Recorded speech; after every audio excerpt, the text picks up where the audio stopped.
Hi friends, video ద్వారా మనం Narasapuram Lay's పార్కుకు భౌగోళిక గుర్తింపు అనే విషయాన్ని తెలుసుకుందాం. భౌగోళిక గుర్తింపు ఇది ఎందుకు అవసరం, ఎవరిస్తారు, దీనివల్ల ఉపయోగాలు ఏమిటి అనేది క్లుప్తంగా 2 విషయాలు తెలుసుకొని ఈ నరసాపురం లేస్ పార్కుకు భౌగోళిక గుర్తింపు విషయాన్ని మనము తెలుసుకుందాం. డబ్ల్యూఐపిఓ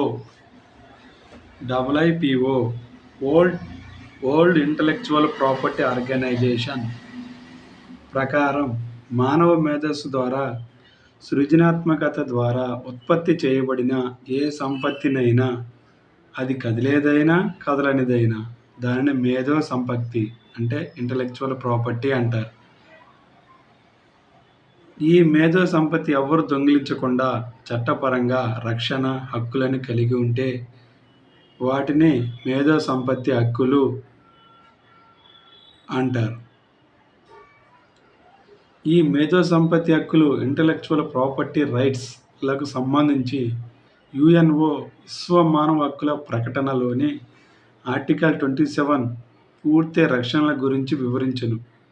అయితే గతంలోనే 1883లో ఇండస్ట్రియల్ ప్రాపర్టీ రక్షణకు సంబంధించి ప్యారిస్ కన్వెన్షన్ జరిగింది.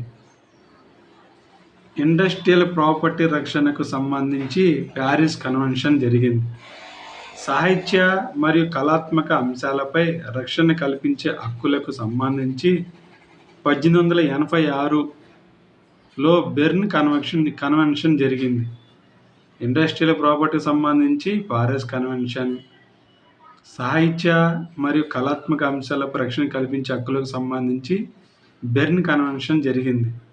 ప్రస్తుతం WIPO world intellectual property organisation ప్రపంచంలో ఐపిఎల్ రక్షణ ప్రోత్సాహాన్ని నిర్వహిస్తున్నది. ప్రతి మేధో సంపత్తికి నిర్దిష్టమైన పరిధిలో చట్టపరమైన హక్కులు శాసనం ద్వారా కల్పించబడతాయి. ఈ హక్కులను ఏ దేశమైతే కల్పిస్తుందో ఆ మేధో సంపత్తి ఆ దేశ సరిహద్దుల పరంగా మాత్రమే రక్షణ పొందును. ఉదాహరణకు యుఎస్ఏలో పొందిన పేటెంట్ హక్కు ఆ దేశ చట్ట పరిధికి మాత్రమే పరిమితం.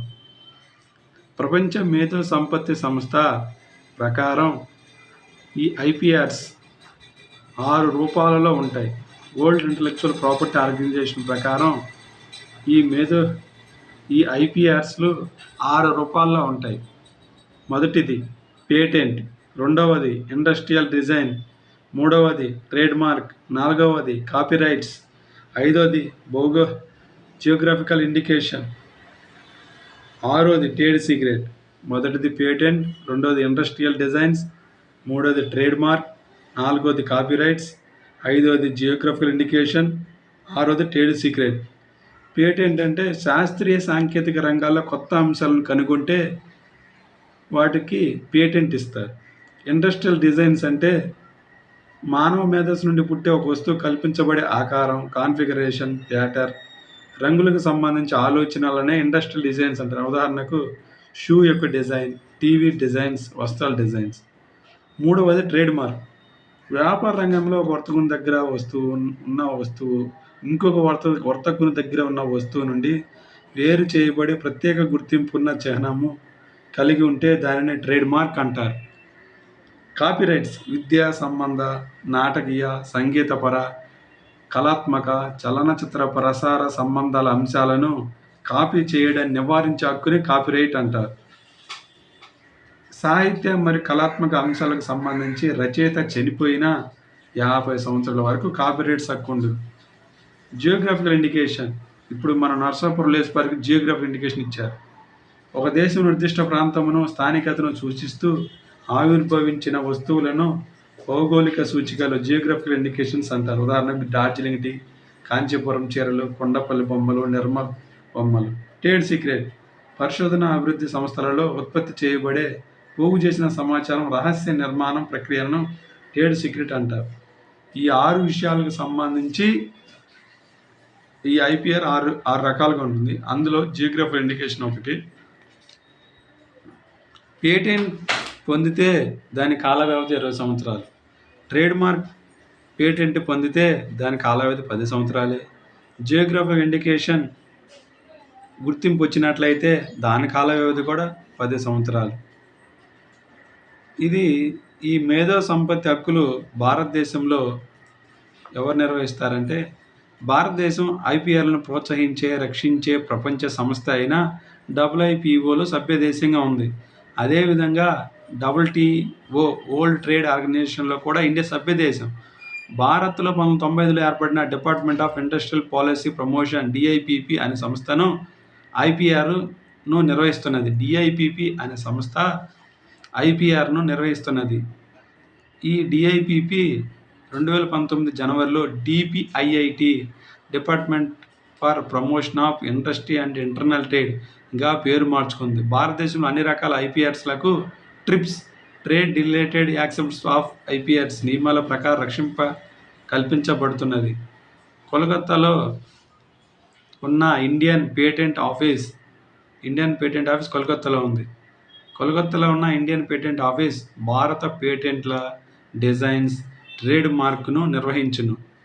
ఇండియన్ పేటెంట్ ఆఫీస్ నిర్వహణ నియంత్రించడం కోసం ముంబై కేంద్రంగా controller general of patents, designs, trade mark ఏర్పాటు చేయబడింది.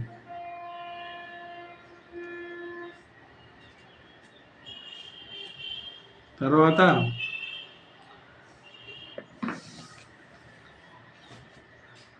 ఆంధ్రప్రదేశ్లో నర్సాపురం లేస్ పార్కుకు భౌగోళిక గుర్తింపు వచ్చిందని మనం విన్నాం. భౌగోళిక గుర్తింపు గురించి ఇప్పుడు కొన్ని విషయాలు నేర్చుకుందాం. అలాగే ఆంధ్రప్రదేశ్లో భౌగోళిక గుర్తింపు పొందినటువంటి కొన్ని సంగతులు కూడా మనం చూద్దాం. ఒక ప్రాంతంలో జన్మించి ఆ ప్రాంతానికి ప్రత్యేక గుర్తింపు తెచ్చిపెట్టే వస్తువులకు భౌగోళిక గుర్తింపు లభిస్తుంది. భారతదేశంలో వస్తువుల భౌగోళిక గుర్తింపు చట్టం 1999లో చేయబడింది. ఈ చట్టం 2003 సెప్టెంబర్ 15న అమల్లోకి వచ్చింది. గుర్తుపెట్టుకోవాలండి. జియోగ్రాఫిక్ ఇండికేషన్ యాక్ట్ ఎప్పటి నుంచి అమల్లోకి వచ్చిందంటే 2003 సెప్టెంబర్ 15.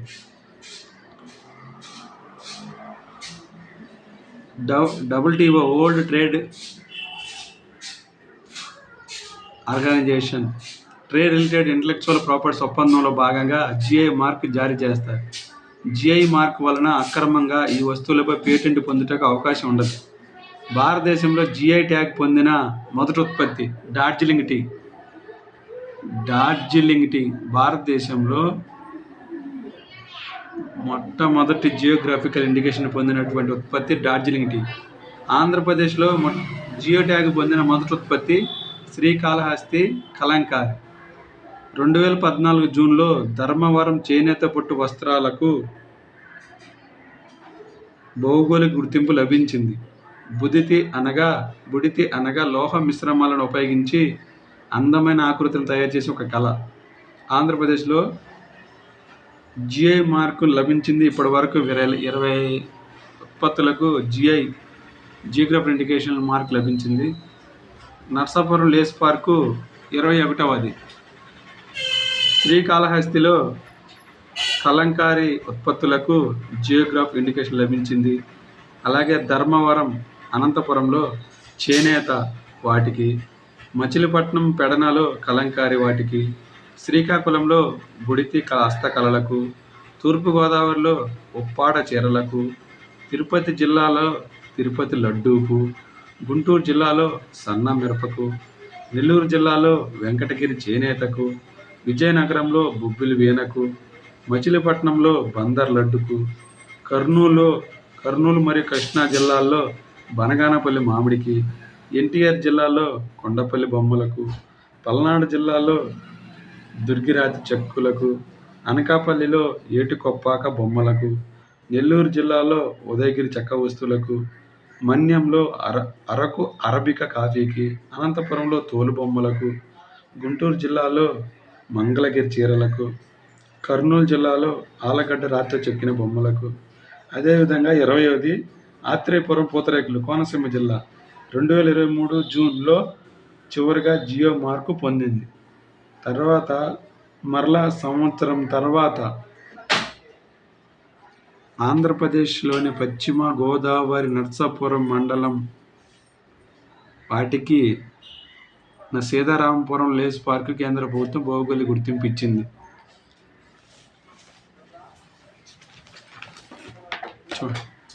చూడండి, నర్సాపురం లేసులకు భౌగోళిక గుర్తింపు లభించింది. కేంద్ర జౌళి శాఖ సిఫారసుల మేరకు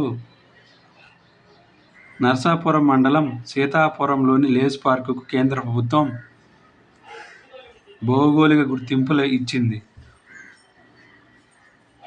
ఫ్రాన్స్ వేదికగా ప్యారిస్లో జరుగుతున్న ఒలింపిక్స్కు హాజరయ్యే క్రీడాకారులకు బహూకరించేందుకు పశ్చిమ గోదావరి జిల్లా నర్సాపురం లేస్ ఉత్పత్తులకు ఎంపికై ప్రపంచ దృష్టిని ఆకర్షించాయి.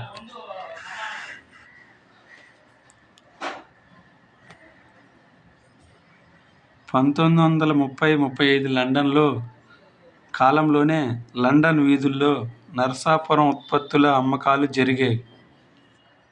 అదేవిధంగా ఏపీలో ఇది లేసు అల్లే మహిళల్లో మార్కెట్ నైపుణ్యాలు పెంచడం, అధునాతన డిజైన్లలో శిక్షణ ఇవ్వడం ద్వారా వారికి మేలు జరుగుతుందని గుర్తించిన దివంగత ముఖ్యమంత్రి వైఎస్ రాజశేఖర రెడ్డి నర్సాపురంలో 2005లో lace park, international lace trade centre నెలకొల్పారు.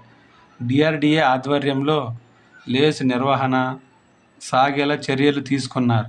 లేస్ పార్క్ ప్రారంభమైన తర్వాత నర్సాపురంలో ఇంటర్నేషనల్ లేస్ ట్రేడ్ సెంటర్ ప్రారంభమైంది. దీంతో లేసులు అల్లే మహిళలకు ఆర్థికంగా గిట్టుబాటు అవుతుంది. వైఎస్ఆర్ నెలకొల్పిన లేస్ పార్కుకు ఇప్పుడు భౌగోళిక గుర్తింపు రావడం విశేషం. భౌగోళిక గుర్తింపు పొందిన నర్సాపురం సీతారామపురం లేస్ పార్క్.